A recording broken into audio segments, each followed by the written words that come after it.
Ticket ಸಿಗ್ತಾ ಇದ್ದಂತೆ ಅಸಮಾಧಾನಿತರ ನಿವಾಸಕ್ಕೆ ಸುಧಾಕರ್ ದೌಡಾಯಿಸಿದ್ದಾರೆ. ಎಸ್ಆರ್ ವಿಶ್ವನಾಥ್ ನಿವಾಸಕ್ಕೆ ಆಗಮಿಸಿದ್ರು, ಆದರೆ ಬರಿಗೈಲಿ ವಾಪಸ್ ಹೋಗ್ಬಿಟ್ರು. ನೋಡಿ, ಮೊದಲೇ ಈಗ ಅಲೋಕ್ ವಿಶ್ವನಾಥ್ ಅವ್ರಿಗೆ ಟಿಕೆಟ್ ಕೊಡಬೇಕು ಅಂತ ಅವ್ರ ತಂದೆ ಎಸ್ಆರ್ ವಿಶ್ವನಾಥ್ ಯಲಹಂಕ MLA ಬಹಳ ಪಟ್ಟಣ ಹಿಡಿದಿದ್ರು.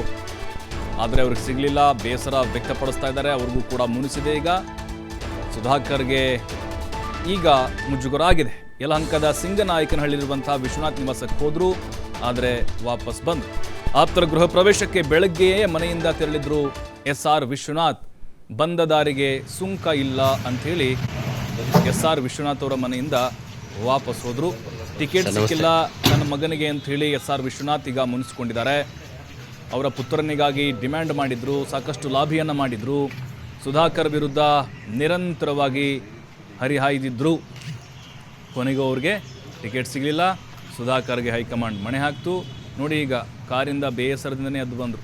ಬೊಕ್ಕೆ ಗಿಕ್ಕೆ ಎಲ್ಲ ತೊಗೊಂಡು ಬಂದಿದ್ರು. ವಿಶ್ವನಾಥ್ ಅವ್ರನ್ನ ಭೇಟಿಯಾಗೋಣ, ಎಲ್ಲ ಮುನಿಸನ್ನ ಮರೆತು ಒಂದಾಗೋಣ, ಬೆಂಬಲ ಕೋರೋಣ ಅಂತೇಳಿ. ಅವ್ರು ಅಂದ್ಕೊಂಡಂಗೆ ಯಾವುದೂ ಆಗಲಿಲ್ಲ. ನೋಡಿ, ಬೇಸರದಿಂದನೇ ಹೋಗ್ತಾ ಇದ್ದಾರೆ ಒಳಗಡೆನೂ ಬಹುಶಃ ಹೋಗಿಲ್ವೇನೋ ಅನ್ಸುತ್ತೆ. ಯಾಕಂತ ಹೇಳಿದ್ರೆ ಅಲ್ಲೇ ಹೇಳಿಬಿಟ್ರು, ಇಲ್ಲ ವಿಶ್ವನಾಥ್ ಮನೇಲಿಲ್ಲ ಅಂತೇಳಿ.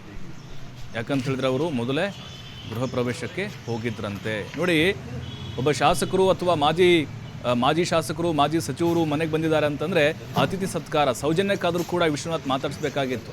ಸರ್ ನಮಸ್ತೆ. 1 ಅವರ್ ಆದರೂ ಇದ್ದು ಹೋಗಬೇಕಾಗಿತ್ತು. ಆದರೆ ಇಲ್ಲ, ಪ್ರೀ ಪ್ಲ್ಯಾನ್ಡ್.